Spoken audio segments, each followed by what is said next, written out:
Sarkozy a confirmé. Donc, franchement, je ne veux pas laisser passer ça. Alors, la sœur Fofana a dit, hein, Ouais. parlant de la France, donc, elle s'adresse au président Touadéra. Hein, Hein? donc, elle dit au fait qu'elle conseille au président, parce que le président Touadéra est diplomate. Hein, donc, quand on l'a invité en France, il est allé, voilà, et il a parlé de la diplomatie. Ouais. Et s'adressant au président Touadéra, la sœur Amina Fofana a dit je demanderai au président de sortir de la diplomatie parce qu'on a affaire à des sauvages, millénairement sauvages, des gens millénairement sauvages. Donc la sœur a insisté. Alors rappelons-nous, hein, il n'y a pas si longtemps que ça, Sarkozy devant donc ses compatriotes, hein, qu'est-ce qu'il a dit Sarkozy? Cette vidéo-là que tout le monde a partagée. Sarkozy a dit, hein, je vais vous dire une chose, l'Europe, de tous les continents du monde, est le continent le plus brutal, où il y a eu des guerres les plus sauvages. C'est pas l'Afrique, c'est pas l'Asie, c'est l'Europe. Et je vais dire autre chose, c'est pas au Moyen-Âge, c'est au XXe siècle. C'est en Europe qu'on a exterminé des Juifs. C'est en Europe qu'on s'est battu. Et quand on a dit avec la guerre russo-ukraine, c'est le retour de la guerre qu'on n'a pas vue, mais c'est une stupidité.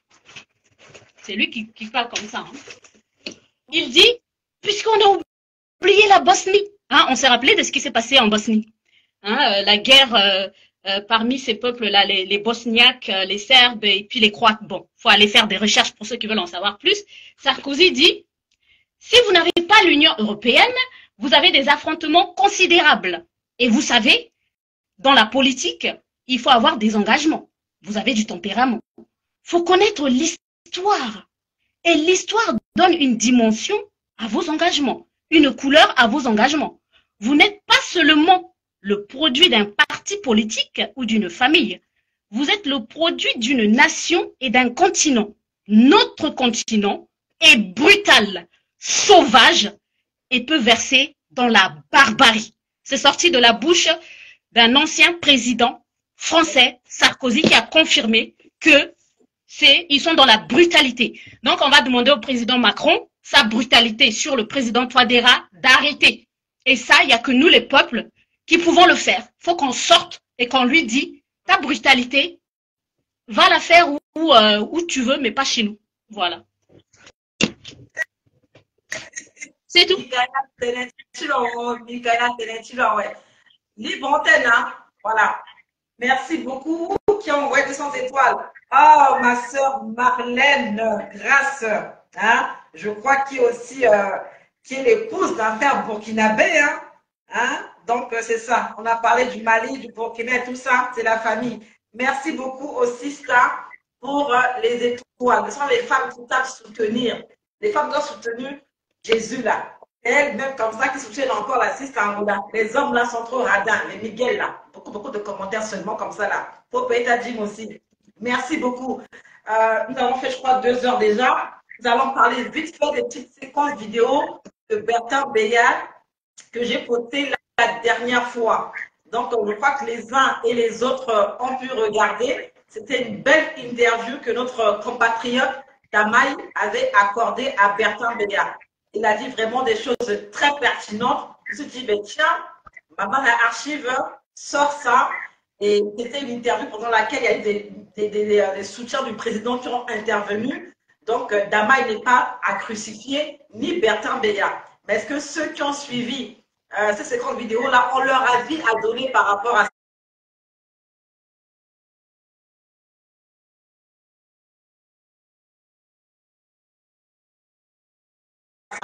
Comme Nicolas est sur le plateau, donc elle peut parler en premier. Les autres peuvent parler après, appeler ou bien écrire. Nicolas, tu as la parole. Merci. Au fait, j'ai suivi, mais j'étais plus concentrée sur la libération de Kidal, sur tout ça. Bertin Béat, je ne le connais pas. Au fait, je ne sais même pas qui c'est.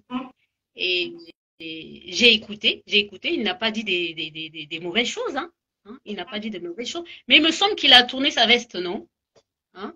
C'est-à-dire, C'est pas celui qui, il n'est pas avec ceux qui soutiennent euh, ceux qui font les rebelles chez nous là. Il n'est pas avec les apôtres là, non? Peut-être que je me trompe. Hein. il est en France, c'est vrai, il passe dans leur live, hein, mais voilà, il est du syndicat, il a été voté par Bozézé, mais il est toujours dans l'opposition en fait. D'accord. Honnêtement, hein, je n'ai pas, comme je le connais pas, je sais pas qui c'est franchement. J'ai zappé Ouais, sur lui. ouais, J'ai zappé sur lui, donc je vais laisser la parole aux ouais. autres. Ouais. Moi, j'ai aimé, c'est-à-dire que c'est pas la malice, mais moi, j'ai aimé la stratégie avec laquelle le président Touadéra s'est détaché du KMK. Voilà ce que moi, j'ai retenu quand il répondait à Madiba pour dire que il y avait un article qui parlait d'un potentiel candidat, ancien Premier ministre et tout ça, et il a dit qu'il a vu le profil correspondant à celui du président Touadéra. Et il a appelé, il était au Cameroun, il lui a dit, tiens, voilà un article, tout ça, mais celui-ci a dit Bagimon. Il a dit, ok, sûr, il a dit non, c'est pas lui. Moi, je pense que Contadera, il savait qu'il était peut-être le candidat de la France, hein, et qu'ils avaient peut-être un accord, et qu'arrivé là-bas, il les a tournés, ce qui est très bien, hein, parce que la France l'aurait installé, qu'il devait leur obéir. Il a aussi expliqué comment, à la Gonabangui, à Sarah, meeting, tout ça, ils étaient tous censés être habillés en tenue quelqu'un couleur orange. Lui, il a plutôt un pantalon sombre, chemise blanche. On lui a proposé un foulard du canca orange, il a refusé. Et puis, il était vraiment méfiant. Hein. On lui a dit que pour être candidat, il faut avoir la bénédiction de Bozézé, donc aller en Ouganda. Il a refusé aussi. Et donc, moi, c'était pour expliquer à ceux qui pensent que le président Touadéra est quelqu'un de très fragile ou de naïf qui pourrait être roulé par son entourage. Moi, c'est pour dire qu'il a été, on appelle ça de la sagesse, voilà. C'est vraiment c'est de la sagesse, c'est pas de la malice, parce que c'était pas une mauvaise intention d'être candidat pour venir vraiment nous libérer. Donc moi j'ai aimé cette stratégie, cette finesse, cette sagesse. D'autres ont dit ah mais quel ingrat et tout, il a roulé Bozézé, il a roulé Beya et tout ça. Non. Donc moi je me dis que un gars comme ça ne peut pas se faire rouler par ses ministres, encore moins envoûté ou encore moins entubé, comme d'autres semblent vouloir le dire. Donc voilà pourquoi moi j'ai beaucoup aimé ce témoignage de Bertrand Beya, hein, comment ancien PM à Rumbatella. Donc moi j'ai aimé et puis voilà. Donc j'ai tenu à mettre ça en ligne et beaucoup ont partagé, beaucoup ont découvert. Bonjour Miguel. Bonsoir, ma soeur Sustangola. Bonsoir. Comment vas-tu? Ça va très bien. Bienvenue à toi. Merci et bonsoir aussi à Michaela, la bouche armaguedante. Et bonsoir à tous les compatriotes ici présents. Vraiment, je suis très content aussi de ça.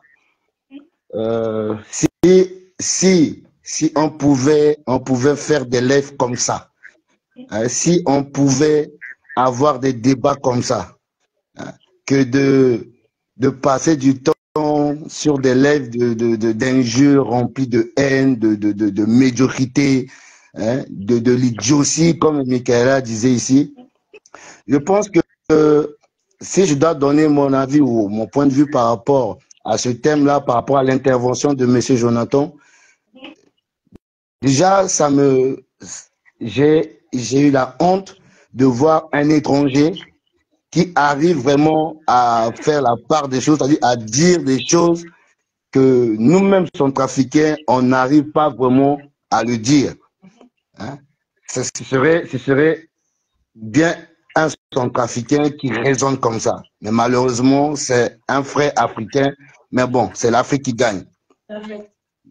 Déjà, moi, je pense que la politique de Centrafrique vis-à-vis de la France aujourd'hui, il y a tellement de l'hypocrisie.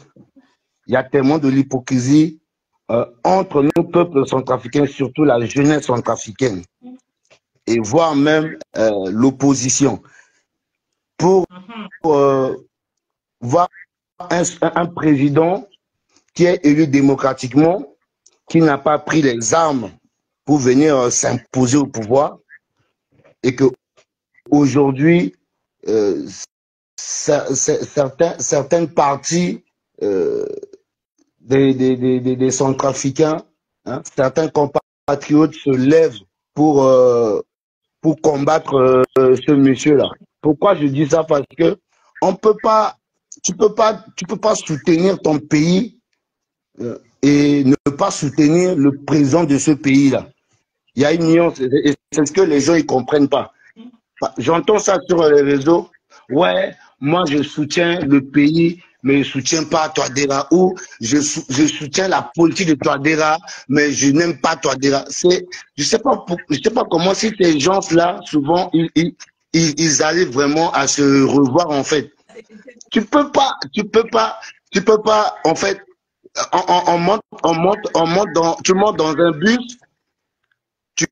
Tu dis, bon, je quitte Bangui pour aller au Cameroun, tu prends un bus, bien un autocar, et tu te dis, je fais confiance à ce véhicule-là, mais j'ai pas confiance au chauffeur. Quelle contradiction. Voilà. Une contradiction, mais qui n'a pas de nom. Ouais. C'est-à-dire que tu fais confiance au véhicule, mais le véhicule-là, c'est conduit par qui? C'est là la véritable question. Tu n'aimes pas le président, c'est-à-dire que tu n'aimes pas sa politique, mais tu prétends soutenir ton pays, mais tu vas soutenir le pays là par où et comment? Donc, pour moi, il y a vraiment l'hypocrisie qui est là, parce que le combat que le président Touadéra mène aujourd'hui, c'est l'une des raisons qui a toujours fait partie de ses prédécesseurs. On est d'accord? C'est le seul qui est en train de vraiment réussir à ce défi-là. Parce que quand Limba était parti par rapport à ces mêmes raisons-là, Patassé pareillement, voire même Bokassa à l'époque, pareil, jusqu'à Patassé, etc. Même Bozizé, qui n'était même pas, on va dire, pas un méchant président en tant que tel, mais qui a été chassé par rapport à ces mêmes raisons-là. Maintenant, Touadéra, il arrive, il se bat pour ça, de corps et âme. Il se dit, même si je dois mourir, mais au moins je dois réussir ça, parce que c'est la seule voie de sortie pour le peuple centrafricain. Et les gens qui le combattent aujourd'hui, les opposants, voire même nos politiciens des réseaux, les roublards là, qui sont là, qui crient sur la toile pour avoir à manger, etc. Ils le savent. Ils savent pertinemment et très bien que la position de Touadéra, elle est légitime pour la réussite de Centrafrique, pour l'avenir du peuple centrafricain. Mais par hypocrisie, par jalousie, par méchanceté, ben ils préfèrent le combattre tout simplement parce que voilà, c'est pas mon nom, c'est pas quelqu'un de mon ethnie, c'est pas quelqu'un de mon village, etc. La preuve en est, si aujourd'hui Romari Dama il a fait un choix, mais c'est un choix vraiment à louer, parce que à un moment donné de la vie,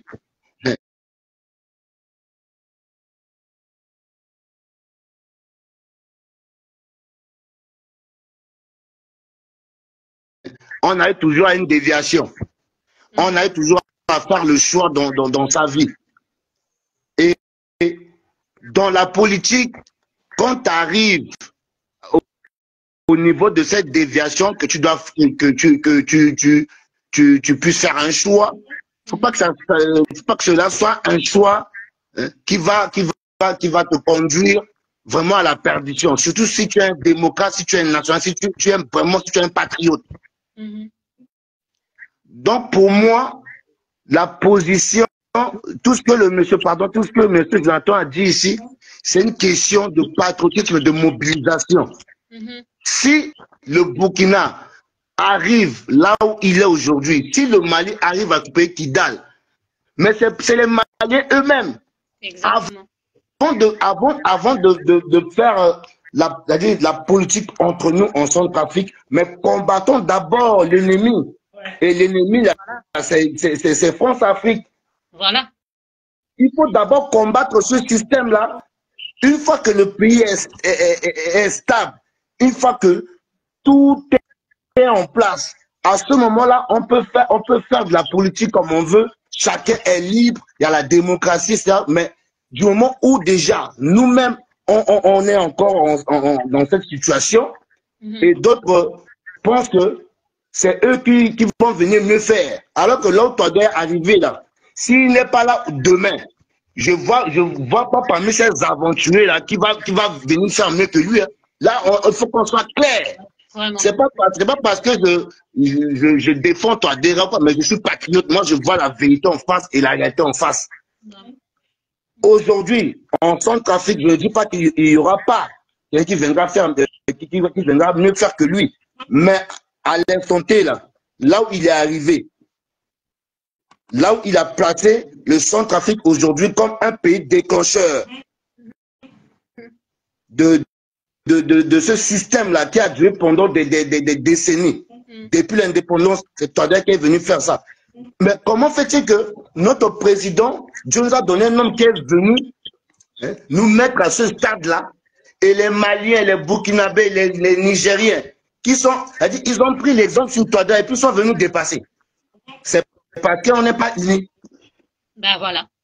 C'est pas tout simplement parce qu'on n'est pas unis. Si nous étions unis, comme un seul peuple vraiment motivé, déterminé, on se dit, bon, on laisse tous les partis politiques de côté, même les opposants, etc., partis civils, on se mobilise, on fait bloc, on est derrière Touadéra. Le combat là, c'est pour la vie de notre pays. On le soutient d'abord.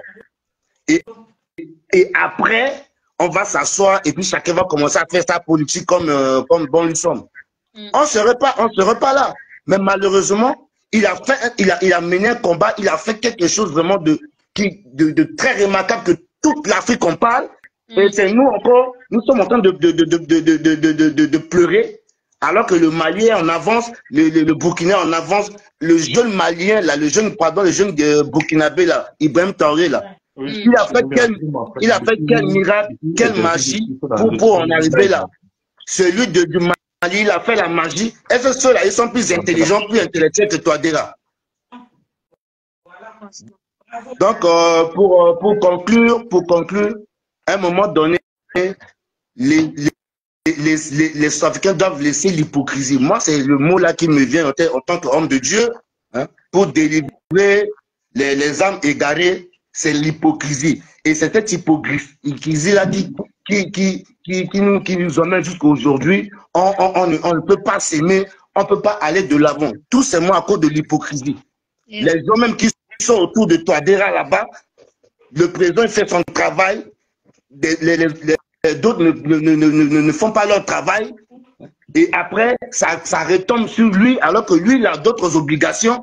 Si chacun se met au travail, dans l'armée, la gendarmerie, la police, la douane, tout le monde se met au travail, et que même la jeunesse aussi comprend sa vision, et que on s'aligne derrière sa vision, la jeunesse, pas sa politique. Parce que quand je dis sa politique encore, les opposants vont parler aussi de leur politique. Juste un instant, Miguel. Oui. Juste un instant. Merci beaucoup au sage Bachir pour les 500 étoiles. Je te remercie. Claire, s'il te plaît, évite de me distraire. D'accord? Je suis dans mon live. Je peux pas aller dans un autre live là-bas. On voit des étoiles. Donc, toi et ton amoureux Oro, excusez-moi. Je ne peux pas être ici. Allez, on voit des étoiles chez Oro Farah qui serait en live. Je m'en fous de lui. S'il a droit aux étoiles ou pas. Moi, je suis dans mon live. Je donne la parole à Yaya Gabin. C'est que c'est écrit sur le profil. Bienvenue, Yaya Gabin. Merci. Bonjour. Bonjour. Bon, Mibara, c'est quoi, hein? Mibara, moi, mais comme je vais continuer en français. Je remercie surtout Jonathan Batangene, hein, qui, franchement, je trouve que je le suis énormément avec d'autres intervenants sur Afrique Média, sur For You Media, sur Panafricaniste TV, tout ça. Et franchement, c'est sur ceux des cadets et d'autres des aînés qui ont éclairci énormément la jeunesse africaine. Et ils portent en eux la glaive de nos combats. Et je pense que nous sommes en pleine mutation sociologique, politique et voire idéologique au niveau identité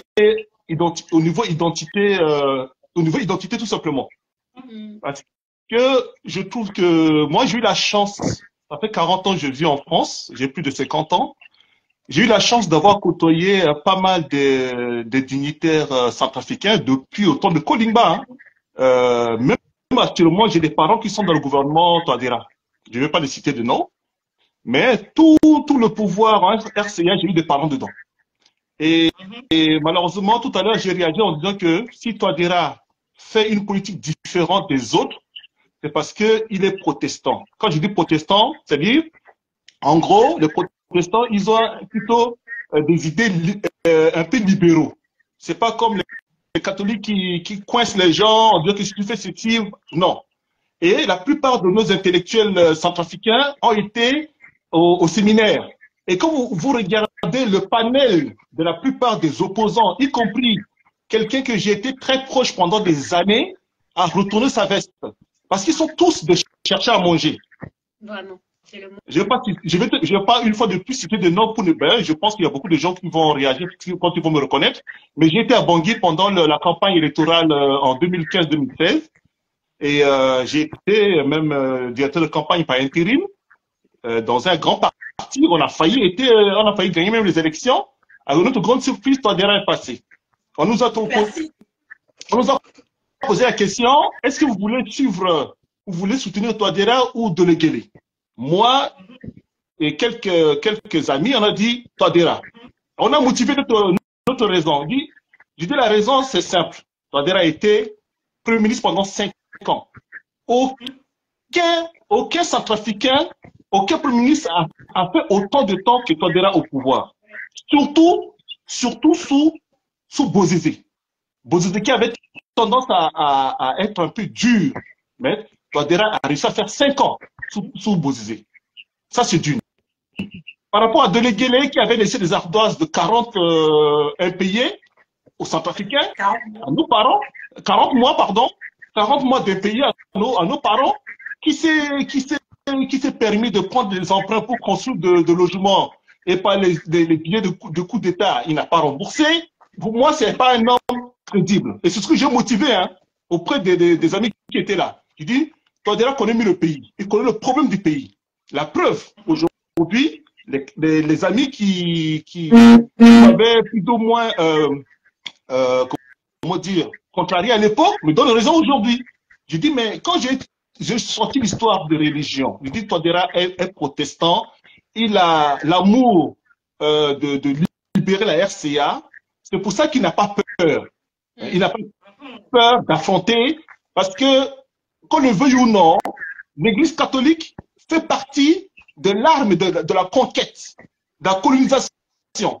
Et pendant des années, ceux qui ne savent pas, quand les gens étaient, il y avait les naissances ou le mariage, c'était l'Église catholique qui déclarait la naissance, qui célébrait le mariage. C'était pas républicain.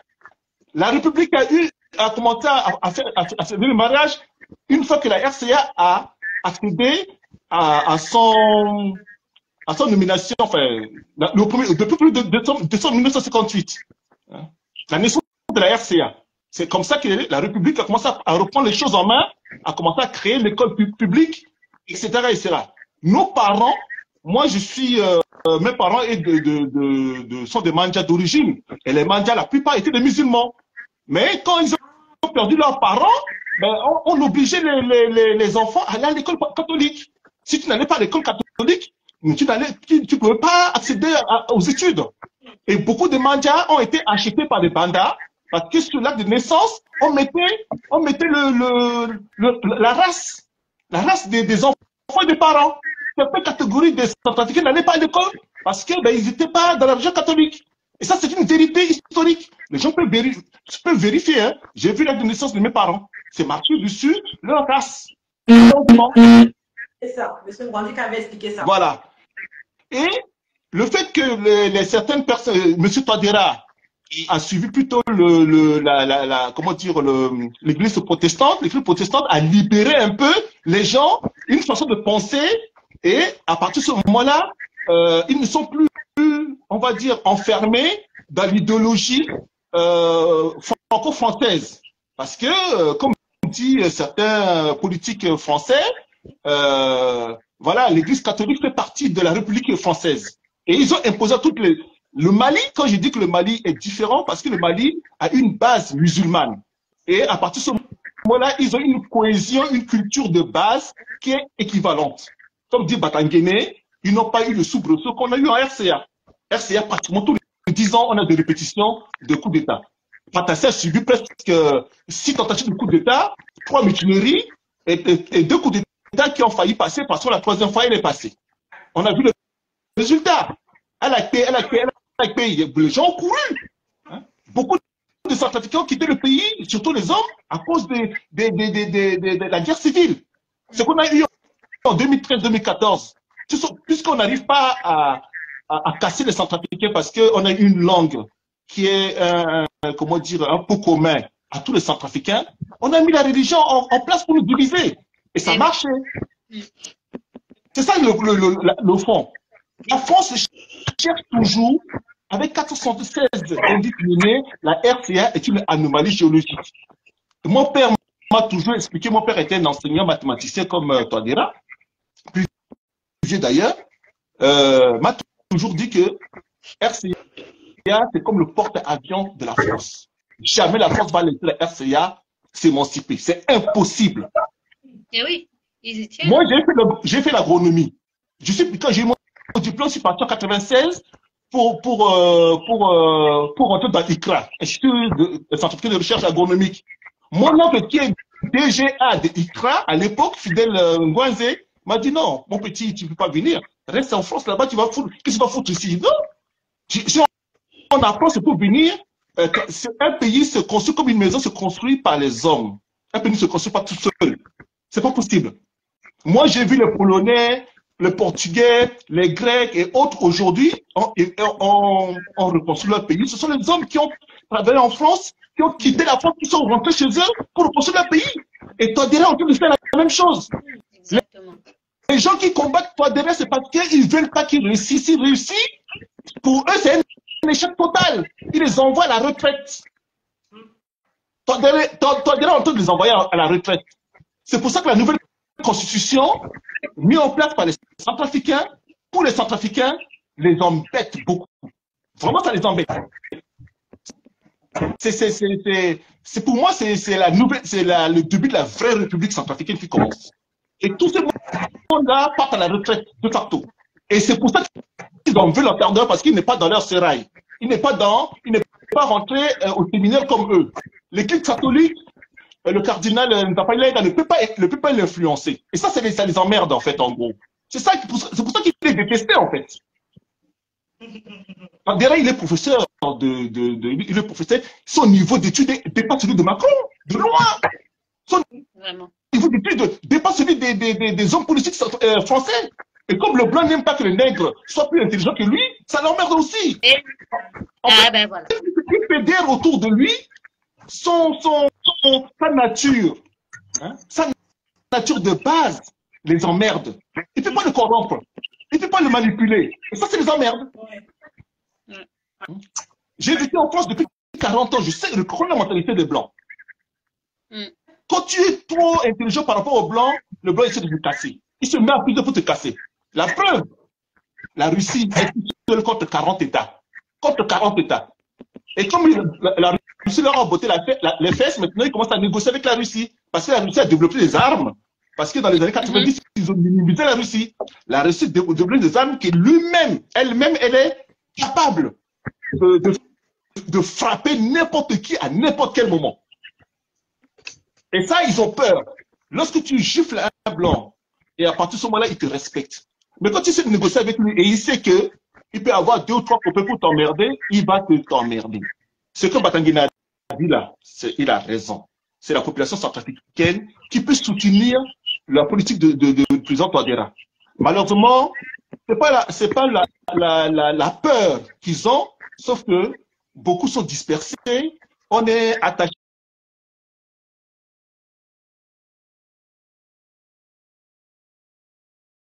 à nos petits conforts, on ne veut pas trop Voilà, et c'est ça le problème en fait. On est attaché à nos petits conforts. Moi, j'ai tenté plusieurs fois de rentrer à RCA pour essayer de travailler. Mais je fais peur aux gens qui sont là-bas. J'ai resté 16 mois à Bangui. Oui. Ce qui m'a amené, ce qui m'a obligé à revenir en France, c'est parce que j'ai eu un accident grave le 10 octobre sur la route de Boigny, avec le pick-up de la présidence. Hein? Et c'est ça qui m'a obligé de revenir parce que j'ai eu la colonne vertébrale qui était touchée. Mais bon, ça va beaucoup mieux maintenant. Mais quand tu vas à Bangui, quand tu raisonnes avec les gens, ils savent que tu as un certain niveau. Ils disent, ce petit-là, il va venir me dégager. Donc, on essaie de te brouiller, on essaie de te bloquer. C'est ça qui est dommage, en fait. Et la démographie centrafricaine joue un rôle négatif chez nous, parce qu'ils ne sont pas assez nombreux. La RCA n'a que, par densité, 9 habitants par kilomètre carré.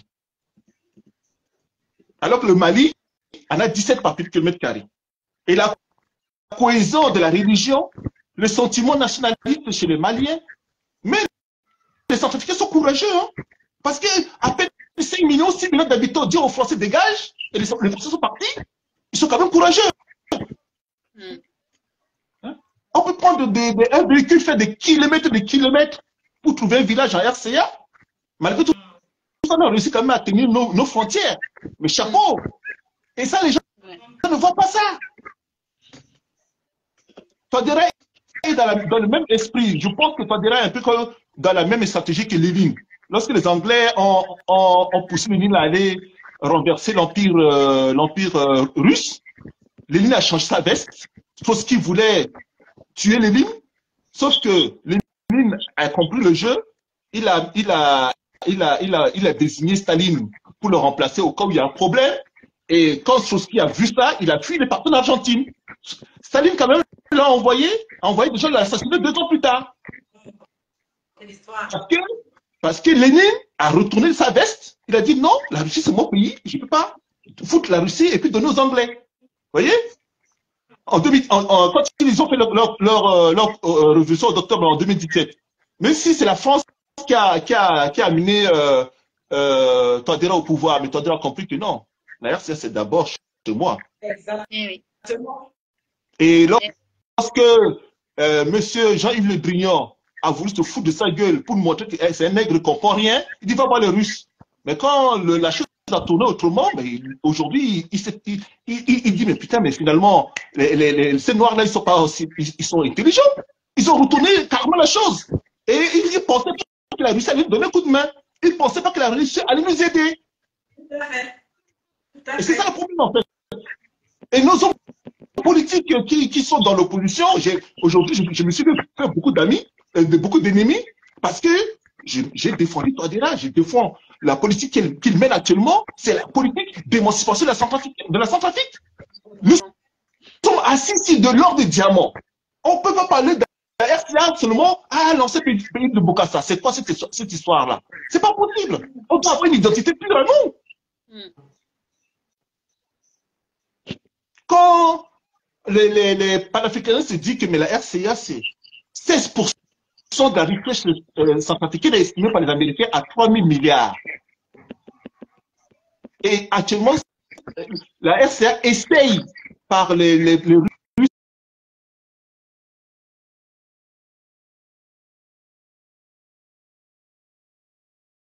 et autres pour pouvoir débloquer le fonds.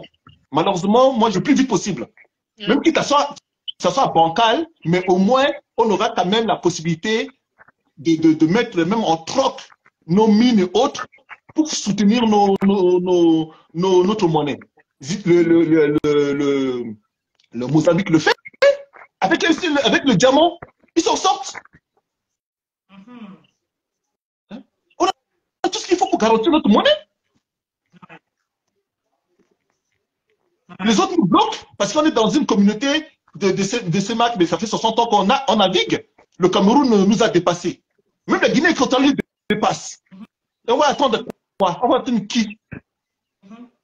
Nous avons un pot commun qui est le Sango, déjà, qui est une langue qui nous unit. Je pense que si je ne me trompe pas, c'est le seul pays en Afrique qui a cette langue-là, nationale, écrit, enseigné, et qui arrose tout le peuple. RD Congo, vous avez 2 ou 3 langues. Congo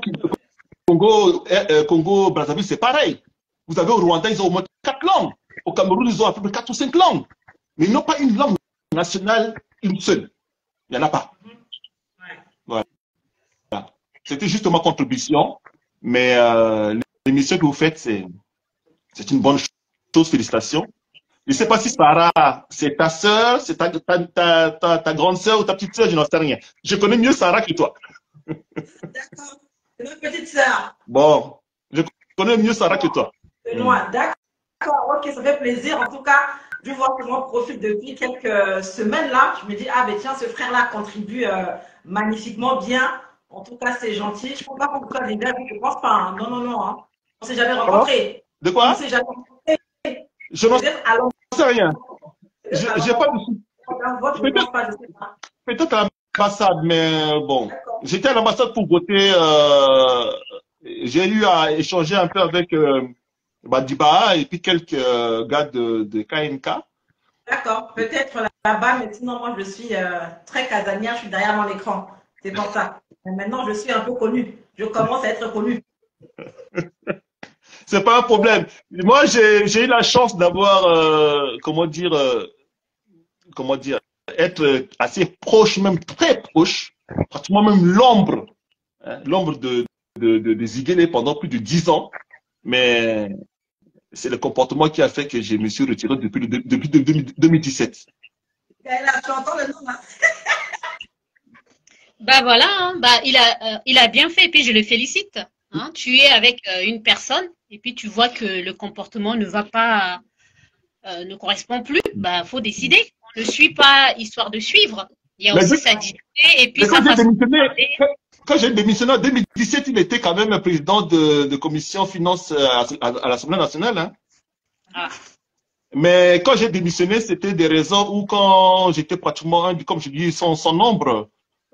Et lorsque j'ai eu des informations assez fiables, et je lui ai fait part de ça pour l'élection présidentielle et pour l'élection du président de l'Assemblée nationale, je suis venu, je lui en ai parlé, il m'a pris du haut. Et quand c'est tombé pile poil les deux, quand c'est tombé pile poil, il dit, on n'a plus rien à se faire ensemble. Non, mais c'est comme ça qu'il passe. Il aime les idiots comme les gosses, comme Anthony Odom et comme Kenny Yamba. Mais tous je pense que pendant le vote du référendum, je pense. Mais tous ces gens-là me connaissent très bien. Kenny Yamba, je fais partie des gens qui ont mis la section de MLPC en Belgique. Kenny Yamba, je le connais très bien. Anthony Odom, c'est des jeunes qui me craignent. Il peut pas tenir un débat devant moi. C'est pas possible. Devant Michaela et moi non plus. Hein. À part nous injurier, ils ne peuvent pas rester devant mes Non. Non, bon, j'apprécie ce que vous faites. Hein. Chacun a son credo. Moi, je suis, malgré que j'ai quitté le MLPC depuis 2017, les gens pensent que je suis toujours dans le MLPC. Alors que c'est pas vrai. Parce que j'étais tellement trop longtemps avec eux. Waouh! Alors que j'ai quitté depuis 2017. Bien, il y a Gabin depuis 2017. On vous le répète. Même quand il y a eu le divorce pour le dialogue là, et quand Mbounou est parti prendre part et que ça a commencé, le bisbillon a commencé. Et quand j'étais à Bangui, voilà, quand j'étais à Bangui, quand Mbounou m'a appelé, je suis venu le voir, je dis mes camarades, moi je suis plus MLPC. Il dit, arrêtez ces histoires-là. On ne quitte pas le MLPC. Je dis, je quitte le MLPC. J'ai quitté mes paroles, donc je peux quitter le MLPC. Tu as arrêté ces histoires. La preuve. Lui, voilà. Aujourd'hui. Voilà. Non, il n'a pas quitté. Hein. En fait, c'est une sorte de... comment on appelle ça? Une sorte de courant de la MLPC. Oui, mais c'est-à-dire qu'ils ont revendiqué. Voilà, il y a un souci entre eux, quoi. Non, mais c'est un courant. C'est un courant de la MLPC. Mais aujourd'hui, au jour d'aujourd'hui, je peux vous dire clairement, il n'y a plus de structure de MLPC. Non, il n'y a plus de structure. Donc, pour l'instant, c'est un bureau ad hoc qui gère un peu les choses, mais voilà. Et quand Mbounou m'a appelé, il m'a demandé mon avis, j'ai dit non, tu dois aller voir le président Touadéra. C'est un homme intelligent. Tu parles avec lui. Il va sûrement vous aider pour reconstruire le parti, dans un premier temps. Et dans un deuxième temps, il faut virer tous les rigolos là. Ils ont pourri la MLPC, ils ont pourri le pays. Voilà. Bravo. Mais moi, j'ai pas repris ma carte de MLPC. Même des amis au sein de MCU m'ont appelé pour venir prendre ma carte de MCU, du pas pour l'instant. Je reste libre et puis je fais je reste libre et puis je donne ma contribution comme un républicain. Bravo. Voilà. J'ai pas envie, même le genre de KNK avant que je chute la top aux étés en 2020, ils m'ont appelé, ils voulaient me mettre dans le cadre de KNK, je déteste ça. Arrêtez de, je n'aime pas comme postule à gauche à droite, j'ai horreur de ça. Les démarches, je le fais tout seul. Je suis comme un homme, on ne drague pas une femme pour moi, c'est moi qui drague la femme. Bravo. J'ai horreur de ça. Voilà. Et c'est comme ça la vie. Et je vous félicite pour votre... et Michaela, désolé pour l'orthographe de ton prénom, hein, mais je m'en excuse d'avance. C'est pas grave. Allez, bon courage à vous et puis bonne émission. Continuez, hein, il faut des débats comme ça. La FCA et le Mali ne se ressemblent pas. Ils ont chacun leur histoire, ils ont chacun leur parcours. Nous, avec notre petit effectif là, on arrive quand même à tenir nos frontières et c'est déjà pas mal. On a beaucoup avancé. Merci. Merci beaucoup, Yaya Gaba. Merci et bonne soirée. Excellent week-end. Je vous en prie. Bonne soirée. Au revoir. Au revoir, merci, bonne soirée. La batterie commence à baisser. Je laisse Miguel conclure, ensuite Michaela, et après je quitte le live. On ne va pas tarder à se séparer. Ma batterie commence à signaler. Michaela, Miguel, tu as la parole. Merci. J'essaie de brancher le téléphone. C'est moi qui ai la parole ou bien c'est Michaela? C'est toi, Miguel. Michaela, c'est ma binôme. Elle doit jusqu'à la fin. D'accord. Mais bon, mon dernier mot, je demande juste, enfin tout simplement aux Centrafricains de reprendre conscience. Si aujourd'hui les autres se tapent la poitrine, ils n'ont pas fait de la magie. Ouais. Ils sont pas allés consulter les fruits des ancêtres pour en arriver là. Je parle du Mali, du Niger, de Burkina. Et c'est juste de l'autodétermination. Ouais. Voilà, c'est juste de l'autodétermination. Vouloir c'est pouvoir. Au lieu de rester divisés, mobilisons-nous et soyons motivés de défendre notre nation, notre pays, parce que c'est déjà ça